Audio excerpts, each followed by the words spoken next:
Hello and thank you for watching this regional forecast for the Canadian Prairie.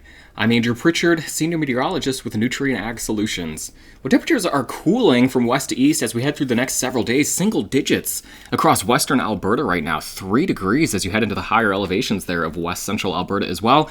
And again, that is in response to a storm system right now moving across the western Canada into central Canada. I feel like every time we check in right now, there is just a big swirl across portions of Canada. That was just where all the interesting weather has been as we've headed through much of the summer. I'll go ahead and animate this once again. You see the very strong jet stream winds coming across the Pacific like this, and then you've got your area of low pressure swirling away like that.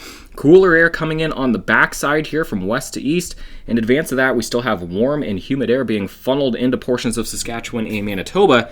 That's going to set the stage for the potential for some severe storms as we head through the later part of the day today into the overnight. So as we look at the radar here again, right around 7 o'clock Central Time on Wednesday morning, we've got plenty of rain and thunderstorm activity kind of lifting along the warm front here from Edmonton to Saskatoon. Along and south of that, warm and unstable. And again, it's along that frontal boundary pushing from west to east that will get those thunderstorms developing during the later part of the day today.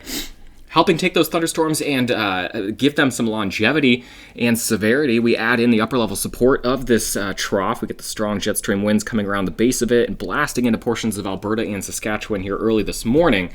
As we put this into motion over the next several days, again, we'll take it slowly, bringing it into this afternoon, again, with a very warm and unstable air mass in this region, and those strong jet stream winds pushing in from the southwest. That's what's going to set the stage for a potentially volatile afternoon and evening across the southern border of Saskatchewan and Manitoba.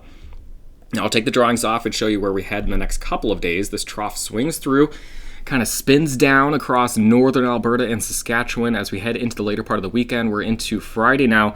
This is when we've got some of that cooler air pushing in across the prairie on the backside of that trough. But as we head deeper into the weekend, into early next week, we start to get some ridging developing here across western Canada, and this is going to allow warmth to once again return to the prairie, first from portions of Alberta and then spreading from west to east across the prairie as we head into the weekend and early next week. This will also bring a quieter spell here, as I don't see another storm system that's immediately lined up here. It's been kind of a parade of troughs, a parade of storm systems across the prairie over the last couple of months. I know there's been breaks in there, but it has really truly been an active summer across the prairie. But this should bring at least a temporary shutdown here to the frequent precipitation. Now, it's already been rather dry across portions of southern Alberta and Saskatchewan, and so we will be seeing a continuance of that in those regions.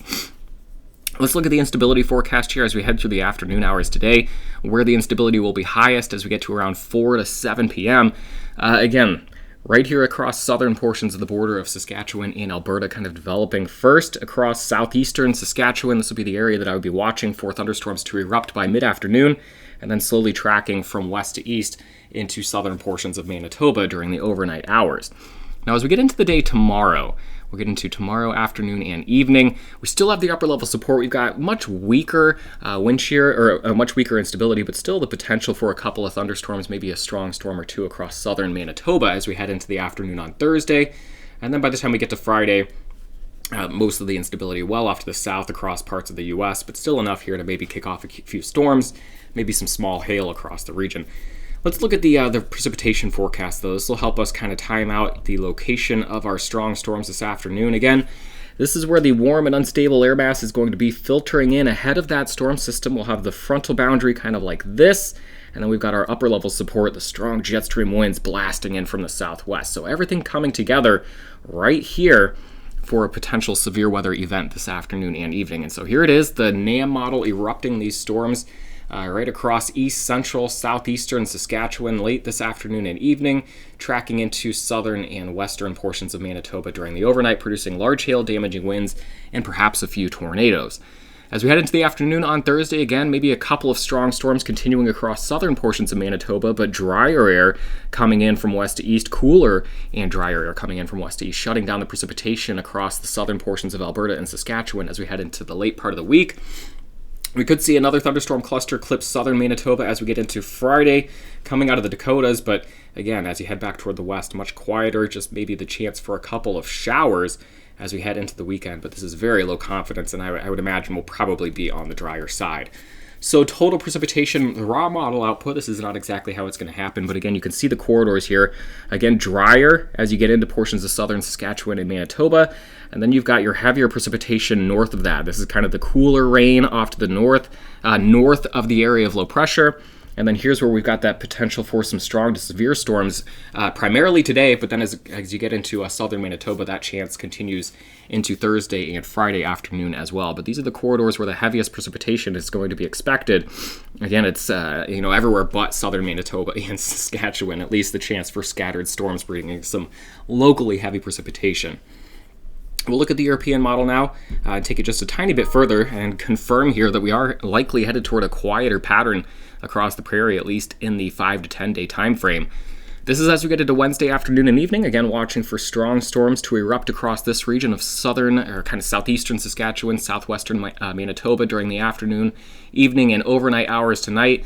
That chance for some strong storms continues along that frontal boundary across southern portions of Manitoba as we get into Thursday afternoon and evening, and maybe even far southern Manitoba on Friday afternoon and evening, with much of the precipitation off to the north here falling in the form of a quieter light rain and maybe some embedded non-severe thunderstorms.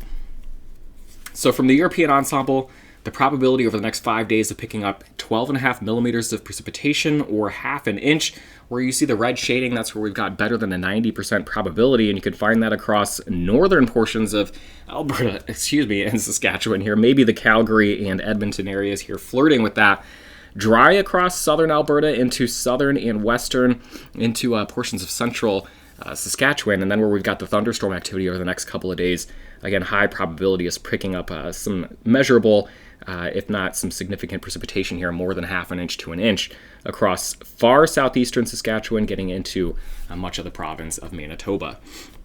If I take this out another 10 days, so taking it all the way through August 23rd, you don't see much change. Again, continuing to keep things dry for the most part across southern Alberta into southern Saskatchewan until you get all the way over to southeastern Saskatchewan. And again, if you want to find that half an inch of precipitation, much of this falls over the next 24 to 48 hours before we move into a drier pattern, but it's going to be north of Highway 16 in Alberta and Saskatchewan and then across much of Manitoba. So temperatures, again, cooler air working in from the west right now. That warm air still out in advance of our area of low pressure, but as we put this into motion, we see cooler air overspreading the prairie as we head into the weekend. Before that ridge starts to build in from west to east, it looks like we'll turn hot and dry as we head into next week. So we'll look at your next 10 days here in Calgary. Again, cooler, low 20s for the next few days, warming back up to 30 degrees by the time we get to Monday and Tuesday. This is going to be a hot and dry stretch across the prairie. Similar look here in Edmonton, a high of 27 on Monday. Saskatoon, here's the little dip on the backside of the cool front, warming back up as we get into early next week. Look at Winnipeg. This is where the warm-up will be a little bit more delayed off to the east, waiting on that ridge to move in. 31 for the high today, 28 tomorrow, 22 on Friday, and then hanging out in the low to mid-20s as we head through the next 5 to 7 days. Have a great day, and we'll talk to you again on Friday.